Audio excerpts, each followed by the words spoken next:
Bismillah, velhamdülillah, ve salatu ve selamu ala Resulillah, emma ba'd. Esselamu aleyküm ve rahmetullahi ve berekatuhu.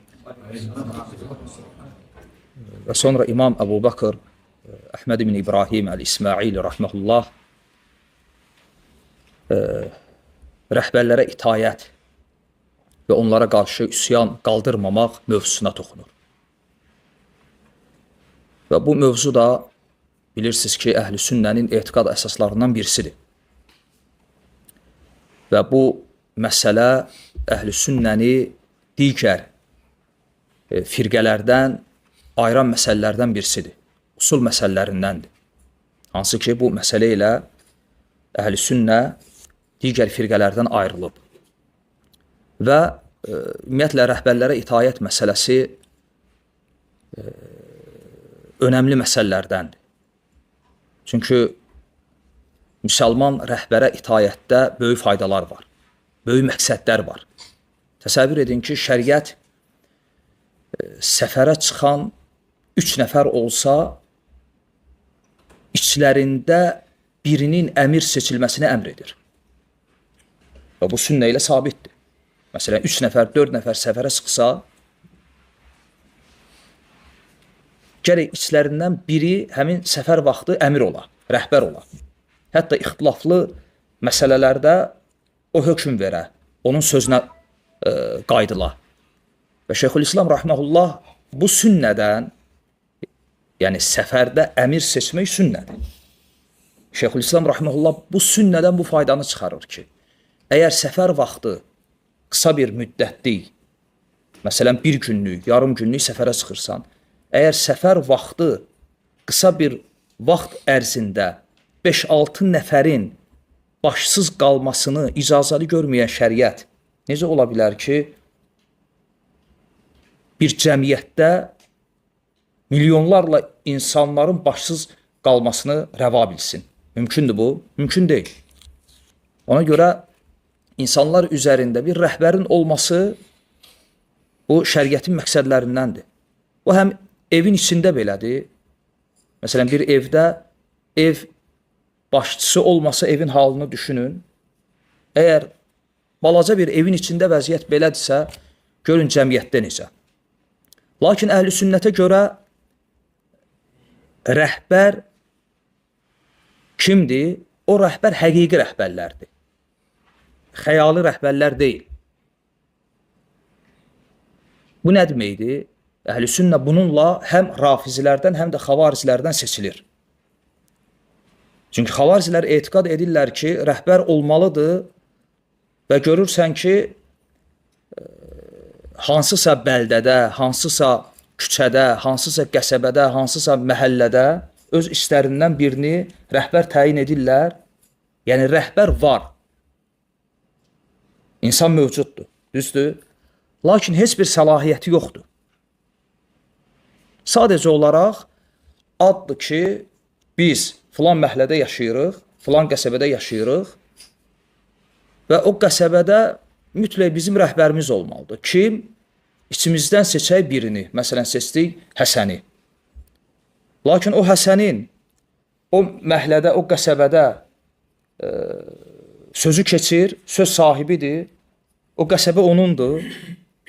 Yox. Heç bəlkə də o Həsənin öz evində heç sözü keçmir. Aydındır. Bu xavaricilərdə olan, xüsusən müasir dönəmdə və daima da belə olub, xavaricilərdə olan rəhbər anlayışı budur. Yəni, rəhbər var, amma heç bir funksiyası yoxdur. Yalnız adı var. Addır ki, rəhbərimiz var. Rafizilərdə də necədir bugün? Onlara görə yer üzü hüccətsiz, imamsız qala bilməz. Yer üzü hüccətsiz, imamsız, yəni rəhbərsiz qala bilməz. Ona görə, onlara görə də rəhbərin olması labüddür, imamın yəni. Hə? Lakin bu imam həqiqətdə var, bizə görə yoxdur. Onlara görə var, qeybdədir, lakin heç bir funksiyası yoxdur. Elə bir rəhbərdir ki, ondan heç bir əmr gəlmir, heç bir fərman, heç bir hökm, onun heç bir əmri icra edilmir. Yəni, onlara görə bu əmir bugün yer üzündə olan müsəlmanların həqiqi imamıdır. Lakin ondan bugün yer üzündə olan müsəlmanlara heç bir fayda yoxdur. Əhl-i sünnəyə görə rəhbər bu deyil. Rəhbər həqiqi, insanlar içərisində yaşayan, bilinən, xəyalı yox, gerçək biri olmalıdır və ondan fayda hasil olmalıdır. Yəni, onun rəhbərliyinin bir faydası hasil olmalıdır. Və bu, hətta və bununla əhl-i sünnə bidət əhlindən seçilir. Rafislərdən və xavarislərdən. Ona görə Əli radiyallahu anhu Nəhcül Bəlağada əlimdə olan nüsxə Əl-Huda nəşriyyatı 186-cı səhifədir. Deməli, Əli radiyallahu anhu xavarizlərin Allahın hökmündən başqa hökm yoxdur sözünü eşidəndə onlara xitabən deyir ki, onların sözü haqdır. Şək yoxdur ki, hökm yalnız Allahındır. Lakin sözləri haqq olsa da niyyətləri nədir? Batildir. Onlar xavarizlər iddia edirlər ki, bu sözləri ilə Allahdan başqa heç bir hakim olmamalıdır. Sonra fikir verin, Əli nə deyir? Deyir, halbuki cəmiyyətdə istər pis olsun, istərsə də yaxşı, bir hakim olmalıdır ki, möminlər, o cəmiyyətdə yaşayan insanlar həmin rəhbərin sayəsində öz işlərini görə bilsinlər. Və bununla cəmaət əmin amanlıq içərisində yaşaya bilsin. Və o rəhbərin sayəsində vergilər toplana bilsin. Və onun sayəsində düşmənlə mübarizə aparılsın. Onun sayəsində müsəlman torpaqları qorunsun. Yollarda əmin amanlıq bərqərar olsun. Zəiflərin hüquqları güclülərdən alınsın və yaxşı adamlar pis adamların əlindən amanda qalsın. Yəni, rəhbərin varlığında olan faydalardan bəziləridir. Və burada rafizlərə, imamət etiqadında olan şiyələrə böyük rədd var. Ki verdiniz, Əli radiyallahu anhu sözünün əvvəlində nə dedi? Dedi ki, cəmiyyətdə yaxşı və ya pis bir rəhbərin olması labüddür. Və rəhbərə itayətlə əlaqəli bir çox məsələlər var və o məsələlərdən bəzilərinə İmam Əbu Bakır rahimehullah burada toxunur. Və o məsələlərdən birisi hansıdır? Zalim və ya adil və ya fasik rəhbərin arxasında namaz qılmaq məsələsi. Ona görə İmam rahimehullah buyurur ki, və yaravnəs salata el-cum'ata və qeyraha xalfə kulli imamin muslimin barran kan əv facira. Hədis imamları, əhl-i sünnə alimləri istər pis olsun, istərsə də yaxşı, hər bir müsəlman imamın arxasında namaz qılmağı icazəli görürlər. Burada söhbət məhz imamın, dövlət rəhbərinin məhz onun arxasında namazdan söhbət getmir tək. O və onun təyin etdiyi hər bir imam, hər bir vali, hər bir məscid imamı fərq etməz. Aydındır. Çünki hətta Peyğəmbər sallallahu aleyhi və səlləmin zamanında da Allah Resulü aleyhissalatu və sələmin vəfatından sonra xəlifələrin dönəmində də məlumdur ki, cəmiyyətdə bir məscid yox idi. Bütün insanlara, o cəmiyyətdə yaşayan insanlara namazı bir imam qıldırmırdı. Aydındır. Hər şəhərdə, hər məntəqədə bir və birdən çox məscid olub. Və adətən o yerlərdə imamlar kimlər olurdu? Rəhbərin, dövlət rəhbərinin təyin etdiyi vali və ya o valinin təyin etdiyi kimsə. Aydındır, burada hökm ümumidir. Və bu əhl-i sünnənin vəsiflərindəndir və rəhbərə itayətlə əlaqəli məsələlərdən birisidir. Ki, o rəhbər və onun təyin etdiyi vali və təyin etdiyi imam yaxşı və pis olmasından asılı olmayaraq onun arxasında cümə namazı və digər namazlar tərk olunmur, qılınır. Sonra İmam Rahiməhullah buna dəlil olaraq nəyi zikr edir? Buyurur ki, فَإِنَّ اللّٰهَ عَزَّ وَجَلَّ فَرَضَ الْجُمْعَةَ وَأَمَرَ بِإِتْيَانِهَا فَرْضًا مُطْلَقًا مع علمه تعالى بأن القائمين يكون منهم الفاجر والفاسق فلم يستثن وقتا دون وقت ولا أمرا بالنداء للجمعة دون أمر. Yəni Allah Subhanahu wa Taala cümə namazını və cümə namazının qılınmasını mütləq şəkildə əmr edib. Mütləq şəkildə əmr nədir? Yəni qeyd qoymayıb. Cümə surəsində Uca Allah buyurur ki: "Və izə nudiyə lis-salati min yevmil cum'a fəs'u ilə zikrillah və zərul bəy'." Cümə günü namaza çağırıldığınız zaman Allahın zikrinə tələsin və ticarəti buraxın. Bu ayə ilə Allah Azza və Cəllə cüməni əmr edir, əmr etmir? Əmr edir. Və İmam Rahiməhullah buyurur ki, "Faradallahul cum'a fardan mutlaqa." Allah Subhanahu və Teala cümə namazını mütləq şəkildə əmr edib. Qeyd qoymayıb. Qeyd qoymayıb. Qeyd nə deməkdir? Yəni, deməyib ki, filan imamın arxasında qılın, filan imamın arxasında qılmayın. Hansısa bir vaxtı, hansısa bir yeri, hansısa bir halı istisna etmədi. Ma'a ilmihi ta'ala bi ennel qaimine yakunu minhumul facir vel fasik.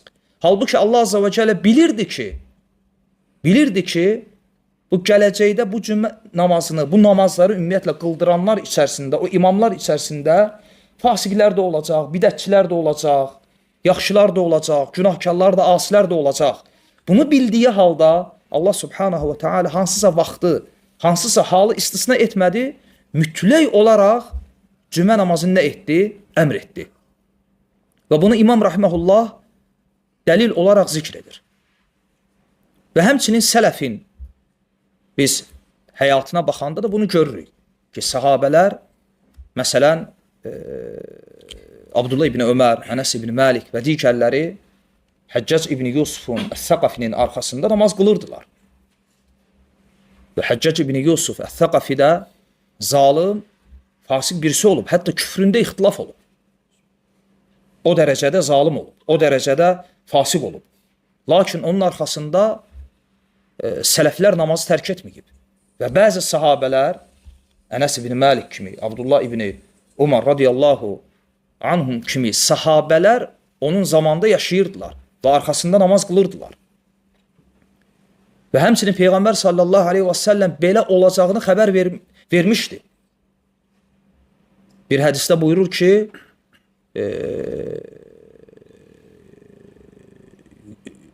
onlar, yəni sizin xoşlamadığınız imamlar sizə namaz qıldıracaqlar. فَاِنْ أَصَابُوا فَلَكُمْ وَلَهُمْ وَاِنْ أَخْتَأُوا فَلَكُمْ وَعَلَيْهِمْ. Əgər qıldıqları namazlar yerində olsa o imamların, sizin də leyhinizə də onların da. Yox, əgər qıldıqları namazları yerində olmasa, isabət etməsələr, o zaman sizin leyhinizədir, onların əleyhinə. Ona görə Osman radiyallahu anhu, xavariclər onu evində mühasirədə saxlayanda Peyğəmbər sallallahu aleyhi və səlləmin məscidində imamlığı ələ almışdılar. Və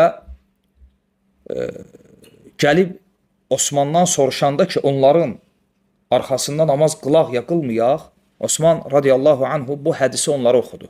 Bu hədisi onlara dəlil gətirdi ki, namaz sizin ibadətlərinizin ən xeyirlisidir.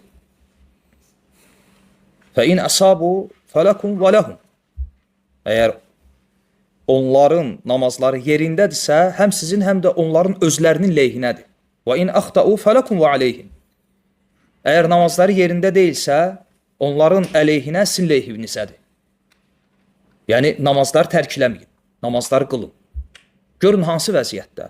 Osman radiyallahu anhum özünü evində məzlumcəsinə mühasirəyə alıblar və Peyğəmbər sallallahu aleyhi və səlləmin məscidini qəsb ediblər, imamlığı ələ alıblar.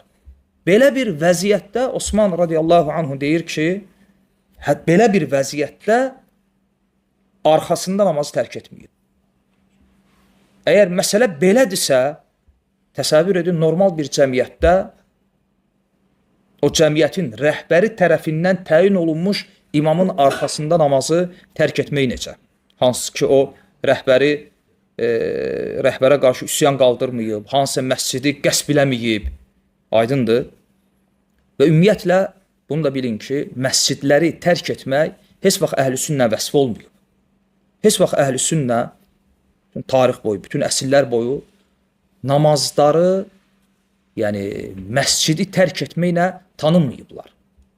Ona görə əhl-i sünnə alimləri bu məsələni əqidə kitablarında xüsusən qeyd edirlər. Xüsusən də rəhbərə itayət mövzusunda. Əslində baxırsınız ki, bu mövzu əsli etibarı ilə fıqhı mövzudur, yoxsa etiqadi mövzu. Fıqhı mövzudur. Əməllə əlaqəli mövzudur. Lakin əqidə kitablarında qeyd olunur. Çünki əqidə ilə əlaqəsi var ya yoxdur. Əqidə ilə əlaqəsi var. Əlaqə hardadır? Rəhbərə itayət məsələsinə görə bunu qeyd edirlər. Çünki məscidləri tərk etmək, cüməni, bayramı, məscidlərdən uzaq durmaq, bu bidət əhlinin vəsfi olub. Bununla kimlər tanınıb? Daima. Xavariclər tanınıb. Daima. Niyə? Çünki xavariclər adətən quldur dəstələri kimi yaşayıblar. Biz İmam Əhmədin usul-i sünnəsində də keçdik ki, İmam Əhməd qeyd eləmişdi ki, xavariclərlə və quldurlarla savaşmaq icazəlidir. Xavaricləri quldurlarla birlikdə zikirləmişdi. Çünki onların həyat tərzi daima belə olub. Və təqiy edərək gizləniblər, cəmaatdan, cəmiyyətdən uzaq olublar. Fəsad, fitnə törədib çəkiliblər kənara və həmçində rafizilər. Ümumiyyətlə, onların etiqadına görə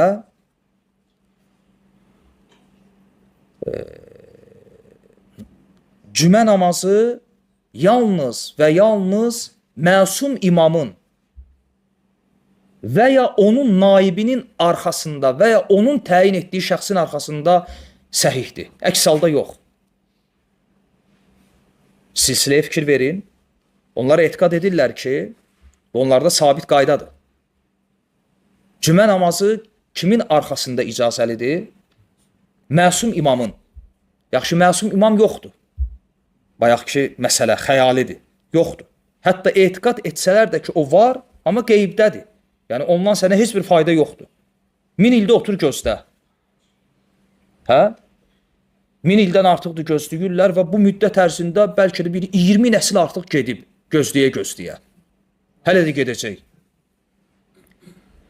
Deməli, cümə namazı məsum imamın arxasında qılınmalıdır. Məsum imam yoxdur.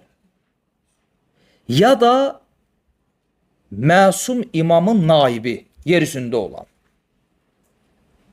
Onlardakı o vəlayətül fəqih etiqadı ki var, onlara görə bugün bu müstəhidlər ki var, mərcə-i təqlid deyirlər, onlar həmin Mehdinin yer üzündə naibləridir.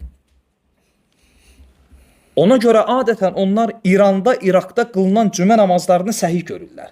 Başqa yerlərdə qılınan cümə namazlarını yox. Və təxmini, rəqəm tam yadımda deyil, ola bilsin 10 il, 12 il təxmini bundan qabağacan Azərbaycanda Şiə məscidlərində cümə namazları qılınmırdı. Hətta yadımda gəlir ilk dəfə, indi tarix tam yadımda deyil, 10 il bundan qabaq, 15 il bundan qabaq, təxmini belə olub. Təzəbir məscidində ilk dəfə cümə namazı qılınanda hamı təbrik edirdi bir-birini ki, ilk dəfə cümə qıldıq. Və ona görə fikir verirsiniz, onlar adətən cüməni harda qılırdılar? Bu Ocaq Nizatın oturduğu yer ki vardı Hüseyniyə, çoxsu ora gedirdi. Niyə? Çünki imam yoxdur, imamın naibi yoxdur, amma təyin etdiyi şəxs buradadır. Ona görə etiqad edirdilər ki, məhz onun arxasında qılınan cümə namazı nədir? Səhihdir. Ona görə o getdi, indi onun arxasında cümə qılanlar başqa məscidlərdə cümə qılmırlar. Aydındır? Bu daima belə olub. Məscidləri tərk etmək, cüməni tərk etmək bu rafizilərin və xavaricilərin vəsfi olub. Əhlüsünnə vəsfi olmayıb. Ona görə əhlüsünnə alimləri bu məsələləri öz kitablarında qeyd edirlər. Və sonra İmam Rahiməhullah buyurur ki, və yaravna cihadəl kuffar ma'ahum və in kanu cavara. Həmçinin hədis imamları, əhlüsünnə alimləri, həmin rəhbərlər fasik olsalar belə, günahkar olsalar belə, adil olmasalar belə, onlarla birlikdə kafirlərə qarşı savaşmağı icazəli görürlər. Və bununla da İmam Rahiməhullah yenə də həm xavaricilərə, həm də rafizlərə rədd verir. Ümumiyyətlə, fikir verin, siyasi məsələlərdə adətən adı çəkilən bidət firqələri kimlərdir? Xavaricilərlə rafizlər. Çünki xavaricilərlə rafizlər ilk dəfə ortaya çıxanda, yəni hansısa ibadətdə, hansısa fıqh məsələlərdə fərq ilə ortaya çıxmamışdılar. Siyasi fikir olaraq ortaya çıxmışdılar. Ona görə demək olar ki, xavaricilərlə şiyələr siyasi firqə sayılır, əsli etibarı ilə. Hətta alimlər ixtilaf ediblər, hətta şiə alimləri. Şiyələr xavaricilərdən və ya xavaricilər, şiyələr xavaricilərdən sayılır ya yox. Aydındır. Çünki onlara görə, məsələn, rafizlərə görə cihad yoxdur. Bunun ən bariz nümunəsi nədir? Hə? Yox. Bunun ən bariz nümunəsi nədir? İndiyənəcən hansısa bir rafizinin bir kafir diyarını fəth etdiyini eşitmişsiniz? Yox. Budur. Səbəb budur. Fikir verirsiniz, məsələn, Peyğəmbər sallallahu aleyhi və səlləm vəfatından sonra Raşid xəlifələr, sonra Əməvilər, Abbasilər və məsələn, Osmanlılar, hə? Bunların, bu xilafətlərin günləri fətihlərlə keçib. Amma sən kafir diyarı fəth edən bir rafizi dövləti görə bilməzsən. Daima quruda, suda, savaşları, o dırnaq arası, o cihadları harda olub? Müsəlmanlara qarşı. Ona görə onlar etiqad edirlər ki, cihad hal-hazırda saqtdır, yəni düşüb. Cihad hal-hazırda fərz deyil. Niyə görə? Çünki Mehdi yoxdur. Mehdi gələndən sonra o qılıncla enəcək və həqiqi kitabla, Quranla hökm verəcək və cihad ondan sonra yer üzündə bərqərar olacaq. Ona görə, onlara görə cihad batildir. Onlar etiqad edirlər ki, cihad yalnız məsum imamla olmalıdır. Xavaricilər də etiqad edirlər ki, cihad yalnız adil rəhbərlə olmalıdır. Rafizləri bildik. Onlarda olan imamiyyə etiqadına görə onlar belə düşünürlər ki, cihad yalnız kimlə olmalıdır? Məsum imamla. Məsum imam da qeybdədir, yoxdur. Deməli, cihad da yoxdur. Xavariclər də deyirlər ki, cihad yalnız adil imamla olmalıdır. Adil rəhbərlə. Nə üçün? Nə üçün xavariclər asi, günahkar və ya fasik, zalım rəhbərlə cihadı icazəli görmürlər? Əhsən, kafir gördüklərinə görə. Fikir verirsiniz, batil əqidədən hansı batil nəticələr çıxır? Çünki xavariclərə görə böyük günah sahibinin hökmü nədir? Kafir. Onlara görə böyük günah sahibi kafirdir. Fərqi yoxdur. O, ölkə rəhbəridir, yoxsa cəmiyyətdən hansısa bir fərd. Onların etiqadına görə böyük günah sahibi kafirdir. Deməli, rəhbər asidirsə, fasikdirsə o kafirdir. Kafirdirsə kafirlə hansı cihad edilər? Aydındır. Lakin İmam Rahiməhullah buyurur ki, وَيَرَوْنَ جِهَادَ الْكُفَّارِ مَعَهُمْ وَاِنْ كَانُوا جَوَرًا. Lakin hədis imamlarına görə Əhl-i sünnə alimlərinə görə rəhbər fasik də olsa, onlarla birlikdə əgər o əmr versə, kafirlərə qarşı savaşmaq vacibdir. Bunun üçün rəhbərin məsum olmasını və ya adil olmasını şərt görmürlər. Çünki onun zülmü, fasiqliyi onun özünədir. Lakin onun o cihad əmri, döyüş əmri, onun faydası bütün cəmiyyətədir. Və sonra İmam Rahiməhullah başqa bir məsələyə keçir. Və buyurur ki, rəhbərlərə itayətlə əlaqəli. Buyurur ki, və yaravna du'a lahum bil islah vel atf ila al adl. Həmçinin hədis imamları o rəhbərlərin adil olması üçün və onların islahı üçün dua etməyi icazəli görürlər. İmam Əhməd Rahiməhullah deyir ki, əgər mən bilsəydim ki, mənim qəbul olacaq bir duam var, o duanı məhz rəhbər üçün edərəm.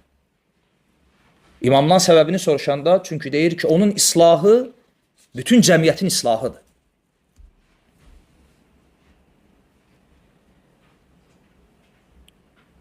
Və sonra İmam Rahiməhullah buyurur ki, وَلَا يَرَوْنَ الْخُرُوجَ بِالسَّيْفَ عَلَيْهِمْ. Lakin hədis imamları zalim rəhbərə qarşı üsyan qaldırmağı qılıncla, silahla, ona qarşı üsyan qaldırmağı icazəli görmürlər. Və burada İmam Rahiməhullahın qeyd etməsi ki, biz seyf aleyhim, yəni qılıncla, silahla ona qarşı üsyan qaldırmağı icazəli görmürlər. Yəni bu o deməkdir ki, dil ilə qarşı çıxmaq olar? Cavab yox. Sadəcə olaraq adətən qarşı çıxılanda, adətən bu üsyanlar, o zaman üsyan adlanır ki, bu silahla olur. Dil ilə qarşı çıxmaq bu deyingənlikdir və insanları qızışdırmaq. Bu üsyan adlanmır. Adətən üsyan o zaman üsyan olur ki, insanlar silahla ona qarşı çıxanda. Ona görə adətən bu qeyd olunur. Lakin bu o demək deyil ki, dillə qarşı çıxmaq olar. Ona görə İbn Həcər Rahiməhullah Fathul Baridə xavariclərin firqələrindən bir firqə olaraq da həmçinin qeyd edir ki, oturanlar firqəsi, oturanlar. Yəni onlar, hətta İbn Həcər Rahiməhullah deyir ki, bunlar, bu oturanlar, oturan xavariclər, duranlardan daha şərlidirlər. Çünki duranlar qalxır, fitnələri izhar olur, başlarına dəyəndən sonra məhv olurlar. Amma bu oturanlar isə altdan işlərini görürlər və onların fəsadları bu birislərin fəsadlarından adətən daha şiddətli olur. Və həmçinin fikir versəz, İmam Rahiməhullah rəhbərlərə qarşı üsyanı icazəli görmürük deməmişdən qabaq nə dedi? Dedi ki, onlar üçün dua etməyi, onların islahı üçün dua etməyi icazəli görürük. Deməli, rəhbərlərin islahı üçün dua etməklə insan öz dilini qoruyur. Onlara qarşı üsyan qaldırmamaqla insan öz əlini qoruyur. Və Peyğəmbər sallallahu aleyhi və səlləm belə rəhbərlərin gələcəyini olacağını demişdi. Peyğəmbər sallallahu aleyhi və səlləm buyurur ki, İnnəkum səttəravnə əthərə və umuran tunkirunəhə. Siz gələcəkdə məndən sonra bir çox ayrı seçkiliklər görəcəksiniz. Yəni başınıza elə rəhbərlər gələcək ki, onlar hökm verdikləri cəmiyyətdə insanlar arasında ayrı seçkilik edəcəklər və xoşunuza gəlməyən şeylər görəcəksiniz onlardan. Sahabələr soruşdular ki, ya Rasulallah, bizə nəyi əmr edirsən? Allah Resulü aleyhissalatü vesselam çox gözəl bir qayda deyir. Qısa, lakin praktiki, işlək olan bir qayda. Buyurur ki, "Addu ileyhim haqqahum və salullah haqqakum." Onların haqlarını ödüyün. Onların haqlarını ödüyün. Onların haqqı nədir? Yəni onlara itaat etmək, döyüşə çağırılsaz, onlarla birlikdə döyüşə çıxmaq və s. Onların haqlarını ödüyün. Öz haqlarınızı isə Allahdan istəyin. Fikir verin. Onların haqlarını ödüyün. Bununla nə hasil olur? Cəmiyyətdə əmin-amanlıq və öz haqlarınızı da Allahdan istəyin. Və ona görə Allah Azza və Cəllə Əl-Ən'am surəsi 129-cu ayədə buyurur ki: "Və kəzəlikə nuvalli ba'dəz-zalimin ba'dan bima kanu yeksibun." Biz bəzi zalimları digər zalimlara etdikləri günahlarına görə, asiliklərinə görə, zülmlərinə görə bəzilərinə zalim etdik, rəhbər etdik. Biz bəzi zalimları etdikləri asiliklərinə görə digər zalimlara rəhbər təyin etdik. Ona görə bu ayəyə əsasən alimlər deyirlər ki, əgər bir cəmiyyət üzərində olan zülmdən şikayət edirsə, gərək o cəmiyyət özü öz nəfsinə zülm etməyi tərk eləsin. Aydındır. Bu yadıma gəlir, o vaxtı bir 10-15 il bundan qabaq o hicab mitinqlərində o mitingə çıxanlardan birisi rafislərdən qadındır.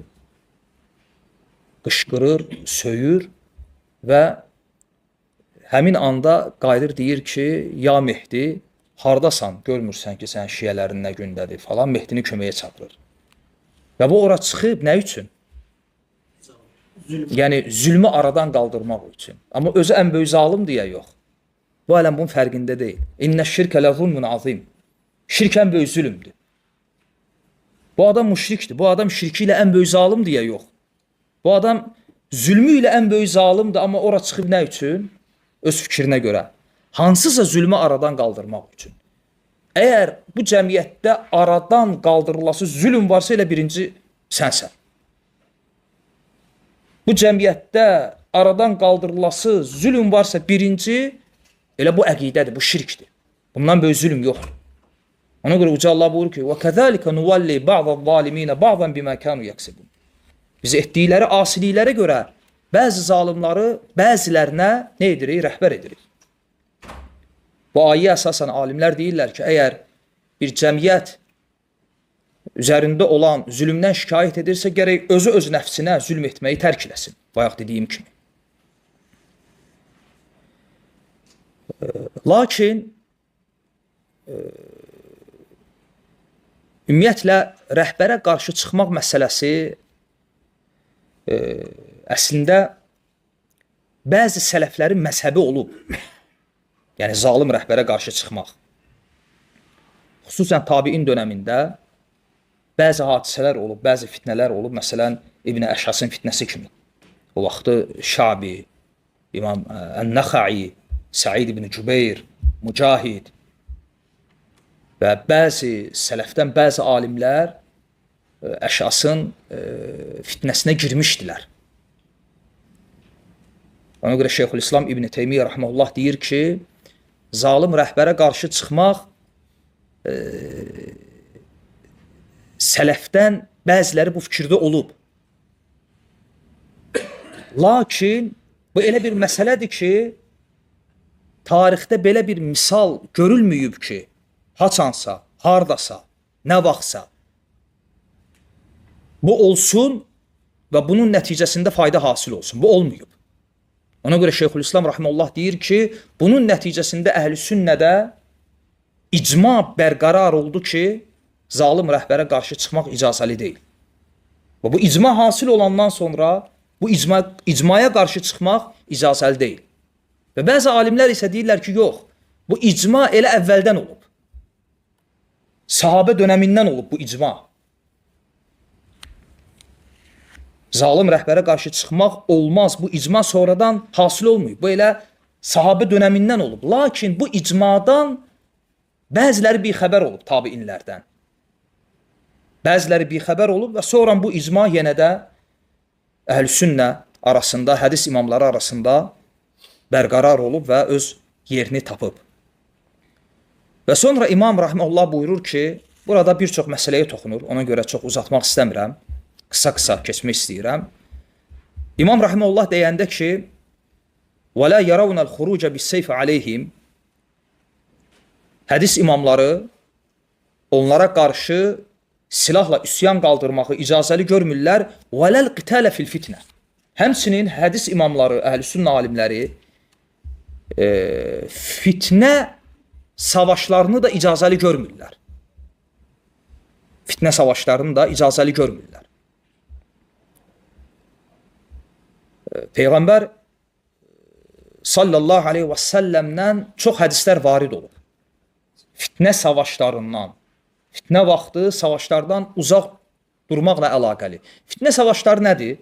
Məsələn, müasir deyimlə desək, hansısa bir cəmiyyətdir.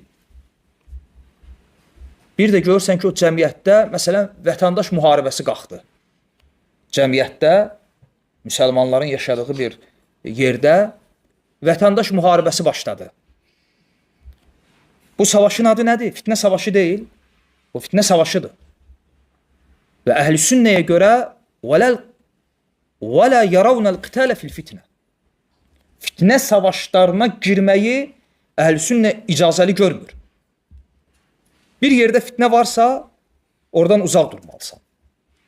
Peyğəmbər sallallahu aleyhi və səlləm buyurur ki, سَتَكُونُ fitən məndən sonra çoxlu fitnələr olacaq. Əl-qaidu fiyhə xayrun minəl-qaim vəl-qaimu fiyhə xayrun minəl-məşi o fitnə zamanı, fitnələr vaxtında oturan, ayaq üstə olandan, ayaq üstə olan, yürüyəndən daha xeyirlidir. Yəni, nə qədər fitnədən uzaqsansa, o qədər xeyir içindəsən. Ona görə Allah Resulü aleyhissalatu vesselam buyurur ki, Əl-ibadətu fil-harc kəhicratin iləyyə. Hərc-mərclik vaxtında, fitnə zamanında insanın ibadətə çəkilməsi, fitnədən uzaq durması mənim yanıma Mədinəyə hicrətə bərabərdir. Sonra İmam Rahimehullah Əbu Bakır Əl-İsmaili buyurur ki, deməli, fitnə savaşları barədə nə dedi? Dedi ki, fitnə savaşlarından uzaq dururuq. Sonra deyir ki, وَيَرَوْنَ قِتَالَ الْفِئَةِ الْبَاغِيَةِ مَعَ الْإِمَامِ الْعَدِلِ İzə kənə və vücidə alə şərtihim fi zəlik. Yəni, şərtlər ödəniləcəyi təqdirdə adil imamla birlikdə bağı tayfalara qarşı döyüşü icazəli görülür. Deməli, İmam Rahimehullah fitnə savaşları ilə bağilərlə, zalim tayfalarla olan savaşı bir-birindən ayırdı. Və həmçinin buğatlar, yəni bağilərlə olan savaş ilə xavariclərlə olan savaş da bir-birindən ayrıdır. Bunların hamısının öz hökmü var. Ümumiyyətlə, bağilər deyildikdə kimlər nəzərdə tutulur? Müsəlman rəhbərə qarşı üsyan edən dəstələr. Deyiləndə ki, buğat və ya əl-fiətul bəğiyə, yəni həddə aşan, zalım dəstələr deyəndə nə nəzərdə tutulur? Müsəlman rəhbərinə qarşı üsyan edən dəstələr. Və bağilər ilə xavariclər arasında önəmli bir neçə fərq var.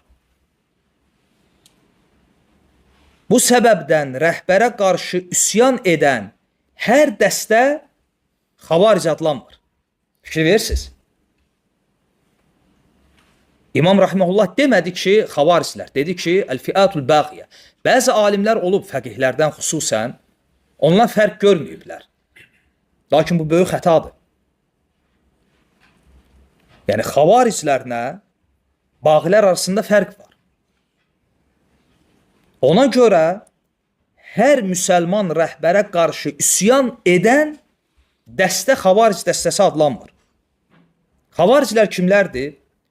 Müsəlman toplumunun, müsəlman cəmiyyətinin canını və malını halal görərək, həmçinin rəhbəri kafir hesab edərək ona qarşı üsyan qaldıranlardır. Xavariclər bunlardır. Bağilər isə müsəlman toplumunun canını və malını halal görmür. Yəni, bağilərin cəmiyyətlə, cəmaatla işi yoxdur. Bu birinci fərqdir. Aydın oldu fərq. Yəni, xavariclər həm rəhbəri kafir sayır, həm də o cəmiyyətdə olan o rəhbər görənləri, cəmiyyəti. Amma bağilərin cəmiyyətlə, cəmaatla işi yoxdur. Və həmçinin rəhbəri də təkfir etmirlər. Lakin bağilər kimlərdir və ya nə üçün o müsəlman rəhbərə qarşı çıxıblar? Onlar ictimai, siyasi, iqtisadi və digər səbəblərə görə o rəhbərə qarşı üsyan qaldıranlardır. Aydın oldu. Həmçinin bağilərdən fərqli olaraq xavariclərin özlərinə xas fikirləri və əqidələri var. Yəni, xavaric deyəndə biz bir məzhəbi nəzərdə tuturuq. Amma bağilər deyəndə bu məzhəb deyil, bu firqə deyil. Hansısa bir dəstədir, elə bir dəstə ki, onların gücü var. Əgər o dəstənin gücü olmasa, bunlar bağı da sayılmır. Bunlar artıq başqa hökmdədir. Onlar da kimlərdir? Qutta'ud turuq. Yol kəsənlər, quldurlar. Aydın oldu. Yəni, quldurlar, bir var Qutta'ud turuq, bir var buğat, bir də var xavaric. Bir də var ümumiyyətlə qitalül fitnə, fitnə savaşları. Bunlar hamısı ayrı-ayrı şeylərdir. Ona görə fikir verin. Hətta sünnəyə baxanda da bunu görürük. Məsələn, bağilərlə savaşmaq ibtidəən, yəni başlanğıc olaraq ilk anda əmr edilmir. Ona görə İmam Rahimullah burada qeyd elədi ki, İzə kənə və vücudə alə şərtihim fi zəlik. Əgər şərtlər yerində olsa, o zaman imamla birlikdə bağilərə qarşı savaşılır. Həmən yox. Orada mərhələlər var. Bağilər nə belədir? Amma xavariclərlə belədir? Belə deyil. Fikir verin, xavariclərlə savaşa sünnədə təşviq var ya yoxdur? Təşviq var. Peyğəmbər sallallahu aleyhi və səlləm buyurur ki, xavaricləri harada gördünüz öldürün. Yəni, xavariclərlə savaşa təşviq var. Amma bağilərlə yox. Bağilərdə əksinə. Ona görə Uca Allah buyurur ki, وَاِنْ طَائِفَتَانِ مِنَ الْمُؤْمِنِينَ اقْتَتَلُوا فَأَصْلِحُوا بَيْنَهُمَا. Möminlərdən iki tayfa birbirləri ilə savaşsa, فَأَصْلِحُوا بَيْنَهُمَا. Onların arasını islah edin. فَاِنْ بَغَتْ اِحْتَاهُمَا عَلَى الْأُخْرَى فَقَاتِلُوا الَّتِي تَبْغِي حَتَّى تَفِيءَ إِلَى أَمْرِ اللّٰهِ. Əgər o iki dəstədən biri həddə aşsa, فَاِنْ بَغَتْ bağı olsa, Allahın əmrinə qaydana qədər onlarla savaşın. فَاِنْ فَاءَتْ فَأَصْلِحُوا بَيْنَهُمَا بِالْعَدْلِ وَأَقْسِدُوا. Əgər Allahın əmrinə qayıtsalar, yenə də adilliklə onların arasını nə edin? İslah edin. Deməli, bağilərlə savaşda məqsəd onları qırmaq deyil. Məqsəd nədir? İslahdır. Və ya onların, yəni cəmiyyəti onların fəsadından uzaq tutmaq. Ona görə imam birinci adamlar göndərir. Bağilərlə görüşürlər, danışırlar ki, narazılıq nədir? Probleminiz nədir? Nə istəyirsiniz? Sualları cavablandırılır, şübhələri aradan qaldırılır. Ola bilsin, müəyyən istəkləri var, o istəklər ödənsin. Hətta fəsad olmasın. Yəni, bağilərin hökmü ayrıdır. Xavariclərin hökmü ayrıdır. Ona görə sünnədə xavariclərlə savaşmağa təşviq olunub. Ona görə fikir verin, hətta Əli radiyallahu anhu, biz bura girmirik ki, bu təfsilatlı məsələdir. Sahabələr arasında olan döyüş fitnə savaşıdır, yoxsa bağilərlə olan savaş hökmündədir, sələf bunda ixtilaf edib, yoxsa əvvəli fitnə savaşı idi, sonra bağilərlə olan savaş hökmünə dönüşdü və sair buralara girmirik. Lakin ümumən fayda olaraq, yəni hətta bu məsələni sələfin fəhminə qaytaranda da bu təfriqi, bu fərqi görürük. O da nədir? Fikir verin, Əli radiyallahu anhu xavariclərlə savaşdığına görə peşman olmuşdu. Yox, əksinə sevinirdi, fəxr edirdi. Hətta bəlkə Əlidən soruşsaydın ki, radiyallahu anhudan öz xilafətində sənin ən böyük əməlin nə olub? Deyərdi ki, Nəhravan əhli ilə savaşmaq. Etiqad edirdi ki, bu əməlim məni Allaha yaxınlaşdıran ən böyük əməllərimdəndir. Amma Cəməl, Siffin döyüşlərinə görə sevinirdi, yoxsa ağlayırdı.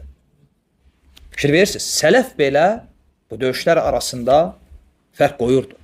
Və İmam Rahiməhullah da bunu qeyd edir.